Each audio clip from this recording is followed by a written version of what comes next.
welcome back to the channel.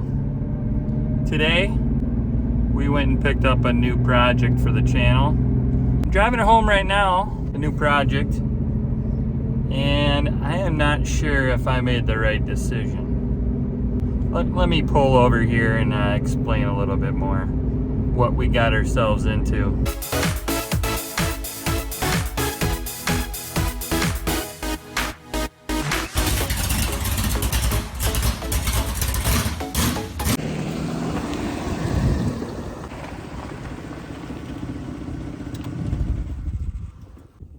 Yeah, we bought a Jeep Liberty. They're kind of ugly, but they're kind of cool. So a couple days I'm scrolling through, the Facebook marketplace, and I run across this Jeep Liberty. I'm kind of always keeping Jeeps on my radar, and I see that he wants, like $4,500 for it, and I don't have any money, so hard to get a new project on the channel without any cash. So I go to the guy, hey, you up for a trade? And he goes, what do you got? And I say, I got a 99 Chevy pickup. Yes, I traded my truck in for a Liberty. So I'm driving along, and after we made the deal, and I don't know if I made the right decision. Yeah, it's tough. Well, let's take a look at it and you tell me what you think. Yeah, just not sure if I'm really feeling this whole purchase thing I just made. Take a look and tell me what you think about this Jeep Liberty. Well, here she is, folks. 2003 Jeep Liberty. They're kind of cool, and this one is especially cool because it has the 5-speed. Honestly, I don't know much about these Jeeps. Let me get this beeper here. Why are you still beeping? Lights are on. I don't know much about these Jeeps as much as I should, but this is what sold me, folks. 5-speed. Yeah, this is going to be fun.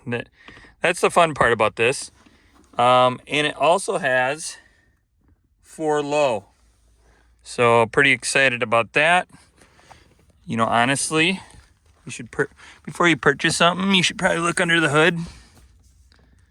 I don't even know how to pop the hood open. What the?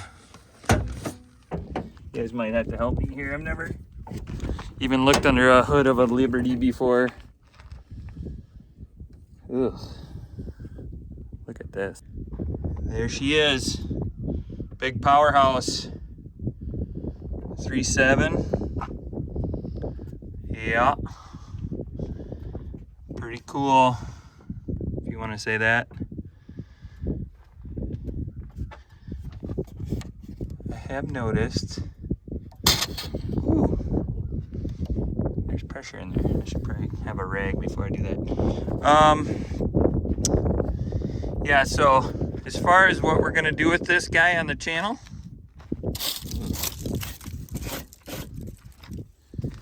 well, there she is. There's the power plant. Don't have much to say about it. So the plans with the Liberty, I'm just really not sure. Just wanted something new for the channel. I want to do maybe a budget lift on it. They sell, for the struts, they sell like a little lift. But I've already noticed while driving it that the front passenger side strut right there is giving me a clunk noise. So that strut might need to be replaced anyways.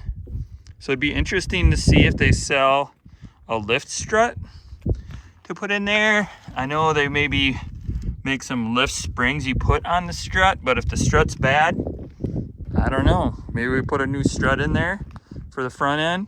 I know they make spacers that you put up here in the strut tower and you lift it about 2 inches or so. So on the front we could do strut lift, maybe spacer lift. The back they make, I believe they make, I've done a little research on this. I didn't go, totally blind into this project or this decision, I say. They make coils for the back. Iron Rock actually sells a pretty rad, upper control arm, lower control arm, and just spacers though. They don't sell the springs, so you can put a spacer in the rear to lift the coil in the rear, and like we talked about in the front, they sell a spacer for that as well. I think I'd rather go with a coil, a taller coil. So my thoughts right now are, I'm gonna drive it. I think we're gonna try to go winter wheeling with it. I just don't know about these tires though. Once we get out in the snow, I just don't know what's gonna happen. They're all seasoned, so maybe we'd be all right. Trying to line something up to do some winter wheeling with it, and maybe just start from there. See how she does out in the snow. And we got a little bit of snow out here, not a whole lot, but maybe do some wheeling. It's gonna be our daily driver for now. And I wanna do some, just some local minor mild trails. There's some over in Wisconsin, a lot around in Minnesota where we can just get out and basically do some overlanding. Maybe set up a little tent on it. I'm not too fond of the tent idea up there. Maybe a little trailer, or even the seats fold down. I mean, if we're just crashing for a night, me and the boy, we go on some trails and, try that out. A little overland. So a couple things I've noticed already on the Jeep since I've been driving it for the short period is there is a wicked noise coming out of that rear end. I haven't really looked yet. I believe it's a Chrysler 8 1/4, hoping. So you can kind of see that tall control arm. Iron Rock replaces that upper control arm. It's actually adjustable. It's pretty rad. There's the coils. So we might have to rebuild that rear end if that's what's making the noise. Woo, look at that huge muffler. That's another issue. An exhaust leak on it too. So been driving it for like a couple hours. There's an exhaust leak. But that muffler's pretty big, so maybe we can just lop that off and put a, the old classic glass pack on it, huh? The Jeep Liberty. Kind of excited to build it. What really sold me on the Liberty was the guy had tons of paperwork on it. The clutch has just been replaced. They did some maintenance to the transmission. They got a ton of paperwork on all the stuff they've maintained on this. So I feel like if it is good to us for a couple years, yeah, especially the motor, good little project for the channel. Do the budget lift, see what we got to do when we rebuild the rear end, about doing that, doing a locker back there. Yeah, so there's the Liberty. So a couple other issues, like the list just keeps going on the more I talk about this thing. So yeah, rockers.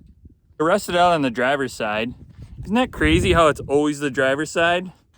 There's a theory to that, by the way, is when they salt the roads, they salt them in the middle of a 2-lane highway. So therefore, the driver's side gets rusty and rust out first. That's the theory behind that one. Anyway, so maybe do some rockers on there, huh? That would be exciting. Never built rockers on a Liberty before. So the best part of this thing, is the 5-speed, and it's trail rated. Well, if you're interested in seeing us work on the Liberty and the Liberty project on the channel, Make sure you like and subscribe, ring the bell, and follow us along on the journey. We definitely have to do the rear end, fix the exhaust, and then hopefully we can do some fun mods with, I'm thinking about doing the lift first. They're not that expensive, $400 or something. The Iron Rock one is a little more expensive, but they make good stuff, good product. So usually bang for the buck. So before we put any money into it, we better drive it for a while and see if this thing's going to be good to us. We're going to take it out in the woods, do some local trails, and kind of see how it does, out on the trails. So I'm pretty excited about the Jeep Liberty build. Hopefully it's good to us. Hopefully I made the right decision on trading my pickup in for a little 4-door Jeep, 5-speed. And that we can do some mods to this little Liberty to make it on-road and off-road capable. As always, thanks for watching, and until next time.